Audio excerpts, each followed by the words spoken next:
u'arifakum ala nafsi ismi Rolanida ana min ismi ta'lim suratul Arabiyah di kuliah tarbiyah wa ta'dil mudarrisin di Jami'ah Imam Bonjol Al-Islamiyah Al-Hukumiyah Badar. Nah, pada video kali ini saya akan membahas tentang kaidah dasar ilmu nahwu untuk memenuhi tugas kuliah dengan Ustazah Meliza Budiar MA. Al-Bahsul Awal. Nah, pembahasan yang pertama yaitu tentang isim, fi'il, dan huruf. Dalam kalimat bahasa Arab itu terdiri dari 3. Yang pertama yaitu isim, yang kedua fi'il, dan yang ketiga huruf.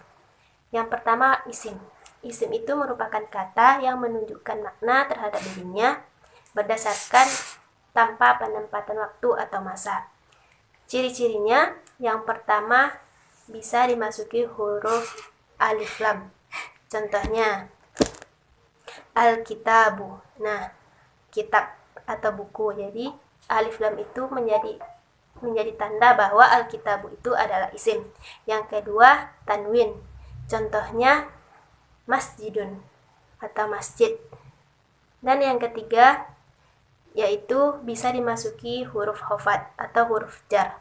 Contohnya fi qulubihim. Fi qulubihim. Nah, jadi fi itu merupakan huruf khafat dan qulubihim, qulubnya itu adalah isim karena bisa dimasuki huruf jar. Dan yang kedua yaitu adalah fi'il.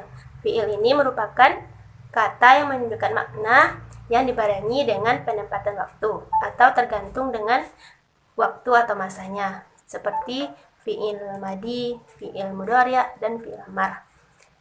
Nah, adapun ciri-ciri dari fi'il ini, yang pertama didahului dengan huruf qad. Contohnya qad alima kullu unasim masyrabahun. Nah, jadi qad alima, setelah kata qad itu adalah alimah. Nah, jadi alimah itu merupakan fi'il yang artinya sungguh semua suku-suku telah mengetahui tempat minumnya masing-masing. Nah, jadi alimah itu merupakan fi'il. Kedua yaitu bisa didahului dengan huruf sin dan saufa. Nah, tanda sin dan saufa ini dikhususkan untuk fi'il mudhari' karena berlaku pada masa sekarang dan masa yang akan datang.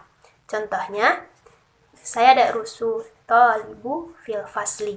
Nah, saya darusu itu ada huruf sinnya yang diartikan akan. Nah, jadi saya darusu talibu, siswa akan belajar di kelas gitu. Dan ciri-ciri yang terakhir yaitu ta ta'nis sakinah di ujung katanya. Zahabat Fatimah fil masjid. Fatimah telah pergi ke masjid. Dan yang ketiga yaitu huruf. Huruf ini tidak bisa berdiri sendiri. Dia itu harus digabungkan dengan isim misalnya atau dengan fi'il sehingga dia bisa membentuk sebuah makna. Contoh, fil masjid tadi itu di masjid. Itu. Atau fi saja kan tidak bisa kita maknain apa itu fi, hanya fi saja kan. Nah, gitu. Contoh huruf lain itu ada huruf khafat atau huruf jar dan ada huruf qasam dan huruf-huruf lainnya. Pembahasan yang kedua yaitu tarkib. Tarkib merupakan susunan kata dalam bahasa Arab. Nah, tarkib ini ada 4. Yang pertama tarkib isnadi. Tarkib isnadi ini terdiri dari musnad dan musnad ilaih. Nah, yang menjadi musnad dan musnad ilaih ini bisa fi'il fa'il, bisa mubtada dan khobar. Nah, contohnya yaitu al-jami'atu masyhurun. Pada kata al-jami'atu menjadi mubtada dan masyhurun menjadi khobarnya yang artinya universitas itu terkenal. Dan tarkib yang kedua yaitu tarkib wasfi. Nah, tarkib wasfi ini sama dengan na'at, yaitu sifat yang terdiri dari mausuf dan sifah. Nah, syarat tarkib wasfi ini harus sama, baik dari segi jumlahnya atau muzakkar sama-sama dengan muzakkar, muannas dengan muannas, mufrad dengan mufrad, dan jamak dengan jamak. Contohnya al-bahrul wasi'un yang artinya laut itu luas. Nah, yang ketiga yaitu tarkib idhofi. Tarkib idhofi ini merupakan dua isim yang digabungkan menjadi satu makna. Ya, jadi tarkib idhofi ini terdiri dari mudhof dan mudhofun ilaih. Contohnya kitabun nahwi. Nah, pada kata kitabu ini menjadi mudhof. Dan syarat mudhof ini tidak boleh bertanwin, harkatnya boleh fathah, kasrah, dhammah mengikuti kata sebelumnya. Dan adapun kata an-nahwi yaitu menjadi mudhofun ilaihnya, syaratnya yaitu harus kasrah, selamanya menjadi kasrah. Dan yang keempat yaitu tarkib adadi. Tarkib adadi ini merupakan dua isim yang menunjukkan bilangan. Contohnya yaitu ahada asyara abwabun. Ada 11 pintu. Baik, pembahasan selanjutnya yaitu alamatur raf'i atau tanda-tanda rafa. Nah, tanda-tanda rafa ini ada 4, yaitu dhammah, waw, alif, dan nun. Nah, pada tanda dhammah ada 4 tempat. Yang pertama pada isim mufrad atau isim yang tunggal. Contohnya qala Muhammadun. Nah, di sini Muhammadnya cuma 1. Jadi yang menjadi tanda rafa'nya itu adalah Muhammadun. Dan pada tempat yang kedua itu jamak taksir. Contohnya pada kata kitabun, jamaknya adalah kutubun. Nah, jadi harkat akhirnya itu juga dhammah. Dan pada tempat yang ketiga yaitu jamak muannats salim atau jamak untuk perempuan. Contohnya idza ja'akal mu'minatu. Nah, jadi kalau jamak muannats salim ini tandanya yaitu alif tasniyah dan huruf ta, al-mu'minatu. Dan pada tempat yang kedua atau tanda yang kedua yaitu waw. Yaitu ada 2, yaitu pada jamak muzakkar salim atau jamaknya untuk laki-laki. Contohnya wa yauma idzin yafra'ul mu'minuna. Nah, jadi tandanya jamak muzakkar salim ini yaitu huruf waw dan nun, al-mu'minuna. Tanda yang ketiga yaitu alif. Nah, terdapat pada satu tempat yaitu musanna atau 2. Contohnya pada kata rijalun. Nah, dijadikan musanna menjadi rijalani. Nah, jadi tanda musannanya itu adalah alif tasniyah dan nun. Dan tanda yang keempat yaitu nun. Terdapat pada af'alul khamsah yaitu yadhabuna, tadhabuna, yadhabani, tadhabani, dan tadhabina. Contohnya pada kata yu'minuna yaitu adanya waw dan nun. Selanjutnya yaitu alamatun nasab, tanda-tanda nasab, yaitu ada 5 tanda. Yang pertama fathah, alif, ya, kasroh, dan hazaf nun. Yang pertama adalah fathah, terdapat pada 3 tempat. Yang pertama isim mufrad atau isim yang tunggal. Contohnya pada kata zaidan, ra'aitu zaidan. Dan jamak taksir uhibbun nujuman, yang artinya saya suka bintang. Bahasa Arab bintang adalah najmun dan jamak taksirnya adalah nujuman. Dan yang ketiga itu pada fi'il mudhari' yang dimasuki oleh amil nasab. Amil nasab itu seperti lan, an, dan kai, dan lain-lain. Contohnya lan yanala. Jadi amil nasabnya di sini adalah lan. Yang kedua itu tanda alif, terdapat pada asmaul khamsah. Asmaul khamsah itu ada abuka, ahuka, hamuka, fuka, dan zumalin. Contohnya ra'aitu hamaka. Dan yang kedua itu musanna, isim musanna atau isim yang 2, yang dimana tandanya itu adalah alif tasniyah dan nun. Contohnya muslimani. Dan yang ketiga yaitu tanda ya, terdapat pada jamak muzakkar salim. Contohnya al-mu'minina, tandanya ya dan nun. Dan pada tempat yang kedua itu terdapat pada musanna juga yang sudah kita bahas sebelumnya, yaitu tandanya alif tasniyah dan nun juga. Dan yang keempat itu kasrah. Nah, kasrah ini terdapat pada jamak muannats salim. Contohnya as-samawati. Dan yang kelima yaitu ada hazfun nun. Terdapat pada af'alul khamsah.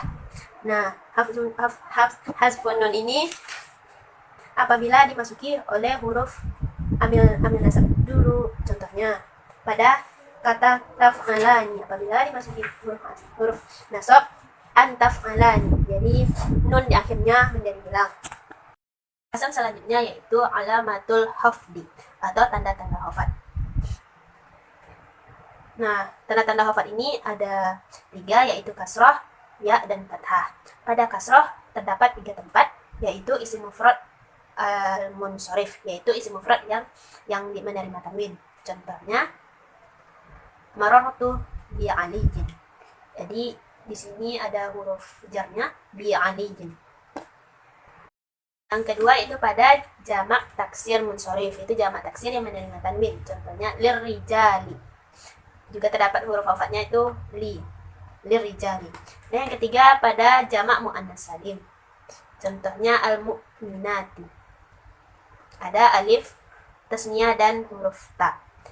Dan tanda yang kedua yaitu pada ya, terdapat pada 3 tempat juga, yaitu pada asmaul khamsah. Contohnya yarji'u ila abikum.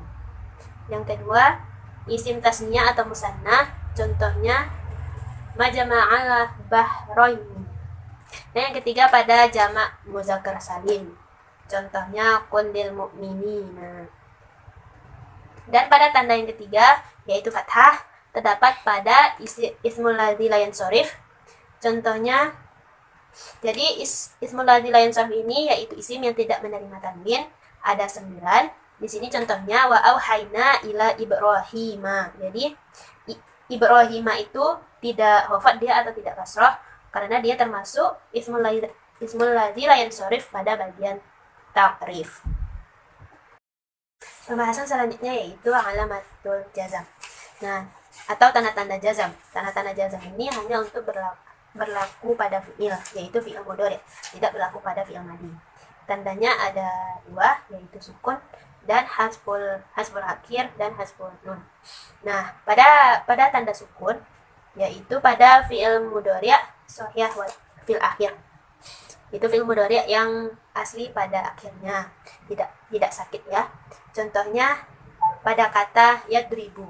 Nah, apabila dimasuki huruf jazam menjadi lam yadrib dengan mensukunkan huruf akhirnya. Dan yang kedua pada tanda yang kedua itu hazaf akhir. Nah, hazaf akhir ini berlaku pada fi'il yang muktal atau fi'il yang sakit. Contohnya yada'u. Nah, jadi apabila dimasuki huruf jazam menjadi lam yada'u. Nah, gitu. Dan demikian juga dengan hasfun nun. Contohnya pada kata yadhabuna, apabila dimasuki huruf lam menjadi lam yadhabu. Dan huruf jazam ini ada 2, yaitu huruf jazam yang menjazamkan satu fi'il dan huruf jazam yang menjazamkan 2 fi'il. Nah, pembahasan selanjutnya yaitu tentang jumlatul ismiyah, itu jumlah isim atau kalimat isim. Nah, kalimat isim ini didahului oleh isim, bukan fi'il. Nah, kalimat isim ini terdiri dari mubtada dan khabar. Contoh, nahnu mujahiduna. Nahnu sebagai mubtada dan mujahiduna sebagai khabarnya. Dan adapun mubtada itu harus makrifah dan dia harus marfu'. Nah, dan harus makrifah dan harus marfu'. Dan adapun khabar itu harus nakirah. Dia tidak boleh makrifah. Nah, khabar ini ada 2, yaitu mufrad dan ghairu mufrad. Nah, dan ghairu mufrad ini terbagi 2 juga, yaitu jumlah dan sebuah jumlah. Dan jumlah ini terdiri dari fi'il dan wa fa'il dan mubtada dan khabar juga. Contoh fi'il fa'il ini, yadhabu Ali ilal jami'ah. Ali pergi ke universitas. Dan adapun sebuah jumlah ada 2 juga, yaitu jar majrur dan dzaraf. Dan selanjutnya yaitu jumlah fi'liyah. Nah, jumlah fi'liyah ini merupakan kalimat fi'il. Dan kalimat fi'il ini merupakan kalimat yang diawali dengan fi'il. Nah, kalimat contohnya, kataba Khalidun ar-risalata. Khalid menulis surat. Dan jumlah fi'liyah ini ada 2, yaitu ada fi'il lazim dan ada fi'il muta'addi. Fi'il lazim ini yaitu fi'il yang tidak membutuhkan objek. Contohnya, jalasal tiflu ala kursi. yang artinya anak-anak duduk di atas kursi. Dan adapun mutaaddi yaitu fiil yang membutuhkan objek. Contohnya kataba Khalidun ar-risalata. Nah, jadi yang menjadi objek di sini adalah ar-risalata atau surat. Pembahasan selanjutnya yaitu fa'il dan naibul fa'il. Nah, kalau fa'il ini ada dua, yaitu fa'il isim zohir dan isim dhamir. Contoh yang fa'il isim zohir, contohnya at-thalibu, Ahmad, yang jelas tampaknya itu adalah isim zohir. Dan kalau yang isim dhamir itu kata ganti yang 14 itu seperti huwa, huma, nahnu, dan sebagainya. Nah, fi'il itu ada fi'il maklum dan ada fi'il manhul. Kalau fi'il maklum itu ada fa'ilnya. Contoh, qara'al muslimu al-Qur'an al-Karim. Muslim membaca Al-Quran yang mulia. Nah, ini adalah fa'ilnya. Dan apabila kita ingin mengubah fa'il ini menjadi naibul fa'il atau fi'il majhul, maka syaratnya yaitu fi'ilnya itu huruf awalnya didomahkan. Huruf awalnya itu didomahkan, terus huruf sebelum akhir dikasrahkan. Ini jika dia fi'il madi. Nah, fa'ilnya ini disembunyikan atau dibuang dan objeknya ini dipindahkan ke posisi fa'il ini. Maka sebelumnya fa'ilnya itu berbaris dhammah, maka objeknya itu yang menggantikan fa'il mengikuti baris fa'ilnya itu menjadi Al-Qur'anul Karim. Inilah ini adalah naibul fa'ilnya. Naibul fa'il. Adalah pembahasan kita yang terakhir yaitu tentang kada wa akhwatuha. Nah, pada mungkin dalam beberapa kitab kada wa akhwatuha ini babnya disebutkan af'alul muqarrabah. Dan adapun di beberapa kitab yang lain yaitu kada wa akhwatuha. Nah, kada wa akhwatuha ini ada 3. Yang pertama yaitu af'alul muqarrabah. Nah, af'alul muqarrabah ini merupakan fi'il yang menunjukkan makna dekat atau hampir atau nyaris gitu. Nah, fiilnya ada 3, yaitu kada, karoba, dan ausyaka. Nah, jadi ketiga fiil ini memiliki arti sama-sama hampir atau nyaris. Contoh, kadatil qiyamatu takfi. Kiamat itu hampir dekat. Nah, begitupun dengan fiil karoba dan ausyaka, itu artinya sama-sama hampir. Adapun yang kedua yaitu af'al roja, yaitu fi'il yang menunjukkan makna pengharapan. Fi'il-fi'ilnya ada 3 juga, yaitu asa, haro, dan ikhlaulako. Contoh, asallahu an tahdiana. Semoga Allah memberikan hidayahnya kepada kita. Nah, jadi di sini itu Allah itu diartikan sebagai semoga, karena kan pengharapan. Jadi di sini artinya sama-sama berharap atau semoga. Dan yang ketiga yaitu af'alul syuru'. Af'alul syuru' itu merupakan kata atau fi'il yang menunjukkan makna mulai. Nah, fi'il-fi'ilnya ada 5, yaitu tafiqa, anika, ansya'a, akhoza, dan ja'ala. Contohnya, tafiqaka ayyuhibbaha, yang artinya kamu mulai mencintainya. Nah, jadi di sini tuh artinya mulai. Dan adapun ketentuan dari kada wa akhwatuha ini, fi'il yang 3 ini, yang kada wa akhwatuha ini beramal seperti isim kana, yaitu merofakkan isim dan menasabkan khobar. Dan khobarnya wajib berbentuk fi'il mudhari'. Nah, jadi yang seluruh fi'il-fi'ilnya ini kada wa akhwatuha ini adalah fi'il mudhari'. Dan wajib menyertakan khobar dengan an pada kharo dan ihlawiko. Nah, kharo dan ihlawiko ini merupakan fi'il dari af'alul roja. Dan wajib tidak menyertakan khobar pada fi'il syuru'. Nah, pada af'alul syuru' tidak menyertakan khobar an pada fi'il syuru'. Dan asya dan amsyaka ini kebanyakan memakai an, pada umumnya memakai an, dan ada juga tidak. Kada dan koroba ini kebanyakan tidak memakai an. Nah, pada umumnya kada dan koroba ini tidak memakai an. Baiklah, pembahasan selanjutnya yaitu inna wa akhwatuha. Nah, inna wa akhwatuha ini ada 6. Yang pertama yaitu inna sendiri. Inna di sini bisa diartikan dengan sesungguhnya, fungsinya untuk mengukuhkan atau sebagai penguat kata. Contohnya, innallaha ala kulli syai'in qadir, yang artinya sesungguhnya hanya Allah yang maha kekuasa atas segala sesuatu. Nah, jadi dapat disimpulkan kalau inna ini harus terletak di awal. Dan yang kedua yaitu anna, bisa diartikan sebagai bahwa, fungsinya untuk penegasan atau mengukuhkan pembicaraan. Contohnya, asyhadu anna Muhammadan Rasulullah. Saya bersaksi bahwa Muhammad adalah Rasulullah. Nah, jadi kalau anna terletak di tengah. Berbeda dengan inna tadi yang terletak di awal. Dan yang ketiga yaitu ka'anna, yang bisa diartikan dengan seakan-akan, fungsinya untuk perumpamaan. Contohnya, ka'annaka wajahaka maromaka, seolah-olah wajahmu seperti bulan purnama.